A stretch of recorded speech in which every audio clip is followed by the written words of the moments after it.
I'm Alex, and today I want to introduce you to our protocol LogPicker. At the beginning, let's take a short look on how secure communication works on the web nowadays. So, in the year 2020, in January, about 95% of all page loads in the browser Chrome were served using HTTPS. And the certificates needed for HTTPS are created by certificate authorities, short CAs. And they are needed for binding a public key to a domain. So the procedure on how the certificates are issued and what exactly the requirements are for the acceptance of the certificates by browsers are defined in the CA browser forum. Consequently, the number of illicit certificates creation is increasing. So just here to give you a short overview, we had, for example, WooSign, who had several issues from backdating certificates or to not reporting known incidents, or TurkTrust, who issued intermediate certificates that normally should be regular SSL certificates, which is a big problem, or the Malaysian DigiCert, they issued certificates with weaker keys. So, however, most of these incidents happened due to the violations of the browser forum guidelines, or due to security vulnerabilities or technical issues. This means that attacks were probably not intended. However, let's assume a sufficient strong attacker who is able to misuse the web PKI for, let's say, surveillance reasons. This kind of attack is known HTTPS interception. And for this, the attacker must obtain something that we call the rogue certificate, which is a certificate for a domain that the attacker does not own. And several attempts for HTTPS interceptions were already documented. Especially for attempts by governments with, let's say, a weaker commitment to democracy. So the newest case is, for example, Mauritius. Google and Mozilla took action to protect the browser's users against this attack. But we wonder, why should a strong attacker like a government stop here? Let's get a closer look into the details of this attack scenario. So in 2007, Aumann and Lindell introduced the covert adversary attacking model. And the main characteristic of this attacker is that he only attacks if he can stay undetected with his attack, even after the attack is finished. And Sogin and Stam introduced in 2010 a suitable attack scenario, which is called the compelled certificate creation. For this scenario, it needs a strong attacker who is able to compel a CA to omit the domain ownership check. And this way, the attacker can obtain a rogue certificate. So our scenario means that we have an attacker who succeeds in creating a rogue certificate that remains unnoticed by its legitimate domain owner. Well, the mitigation attempt against this kind of malicious CAs is certificate transparency, and the pre-work on it began by Laurie Caspar Langley in about 2012. So the goal was to make illicit certificate creations impossible without the domain owner's knowledge. And this was achieved mainly by forcing CAs to publish their certificate issuances in public logs. So just a short primer on the protocol of certificate transparency. At the bottom we have the CA who wants its certificate to be accepted by a CT-capable browser. So it needs a proof that it submitted its certificate into a public CT log. That means it sends its certificate, this red thing here, to any favorable CT log trusted by the target browser. And the CT log must then include the certificate into its Merkle tree without the MMD, which is the minimum merge delay. It's about 24 hours. However, the CT log responds immediately with an SCT, which is a signed promise on, I will include your certificate into my Merkle tree in the next 24 hours. And the CA can now take the certificate, which is newly created, and accompanied by the SCT log, send it to the domain owner. And the domain owner can then deploy her website or whatever with HTTPS.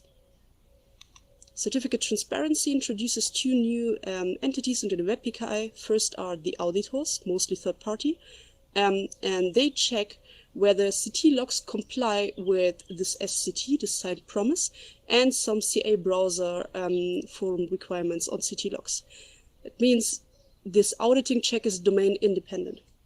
The other party are the monitors at the bottom in this picture, and the monitors mainly check for a specific domain whether the CA always did the domain ownership check. So that means only valid certificate issuances has been logged in the CT logs. So this is domain dependent, and however, domain owners must manually opt into monitoring, so it's mostly used for high-value domains. However, we think that certificate transparency is still vulnerable, and at the moment, each CT log that is trusted by the Chrome browser is also belongs to a CA vendor. So we assume that attacking a CT log is equal to attacking a CA. And the first compromise of a CT log happened in 2020 due to a salt vulnerability, I think. Oh, and well, fun fact, yesterday I heard about another CT log issue, which happened due to a random bit flip, I think. Well, so we assume a collaboration attack by a malicious CT log and malicious CA to be realistic. And this scenario already was considered in the CT threat model document to be an open problem. Because you had introduced a low probability but high impact scenario, which is mainly motivated by political or commercial or social reasons, which is kind of the same attack we're talking about now. And for this kind of compelled certificate creation attack, a malicious log must create a split view attack. A short primer on split views. The log deploys two different views. The first one is only served to monitors, which you can see here on this picture. And the red certificate, which the CA created previously, is not included in this view. So the domain owner won't detect a rogue certificate, so it remains undetected for him. The other view is served only to auditors. And as you can see on the picture, it includes the rogue certificate. And this means that it's not a problem for auditors because they are unaware of which domain belongs to who, so they won't see the violation of the CA browser forum requirements, and this attack remains also undetected. A mitigation attempt for this attack is gossip, certificate transparency gossip, and it kind of involves each participant of the WebPKI into this auditing process of the log in charge. And it's something like web servers talks to auditors, and clients talks to web servers, and clients talk to auditors and breach their browser history, by the way. And kind of everyone is talking to each other. I just kind of lost the track about that. So due to the complexity and many other reasons, gossip is still a draft since I think 2015 and will probably stay so. Anyway, why not solving this issue by introducing some new trusted entities into the WebPKI? Well, because it won't help, as already warned by one of CT's inventor, Ben Lowry. So instead, our work proposed another approach. The protocol, which we called LogPicker, extends the current certificate transparency procedure by mainly involving more witnesses into the certificate issuance process and allowed automated auditing of the CT logs. Let's take a short look on the desiderata for our protocol. So we have security and design goals. For the security goals, we want to mitigate collaboration attacks, which we talked about earlier. So, and since we support CT's approach for making certificate issuance publicly visible, we want to enhance this approach by mostly involving more witnesses into it. And the witnesses should also be able to prove their participation in this certificate issuance. And in addition, we want to try to involve monitors earlier into the certificate issuance process. Well, but to get back to the design goals, we don't want any user data to be involved in this procedure. And the same is for web servers, because we think that web servers tend to be outdated, so they shouldn't be involved in any kind of WebPKI changes. In addition, we believe that incremental deployability by certificate transparency was one of the most of the successes of CT, and we want to follow this approach as well. And at last, we don't want to introduce any new trusted entities into the WebPKI because we think it's quite complex already. Okay, to give you a very rough overview on our protocol and without going too much into detail, this is how it looks like. So at the bottom, we still have the CA who creates the certificates. but this time it does not submit a certificate to any favorable CT log, but instead to a pool of logs, many logs. And this pool of logs is formed based on the target browser's trusted CT list, which already exists at the moment. So this pool collaboratively selects a log at random among them, and the selection's outcome isn't predictable as long as at least one honest log was among them. On commit, each of those logs from the pool signs the proof that is collected in kind of a multi-signatures, and we call this proof the LPP, the LogPicker proof, and it can be used to prove the participation on the execution of LogPicker for one specific domain. Well, during execution, at multiple points, at least one honest log can notify the monitor about the current execution for its domain. So the monitor is involved earlier into the issuance process. And the LPP can be attached to the certificate, the same way as it's the case with the SCT nowadays. So LogPicker-capable browser can enforce the use of LogPicker by enforcing each certificate to be accompanied by an LPP. And after the MMD, this 24 hours promise, each witness can, which are also CT logs in the pool, can automatically audit the log in charge for logging the certificate.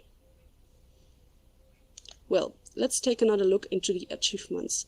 In our security goals, the attacker cannot forge the selection of the malicious log which it wants to collaborate to because it's random.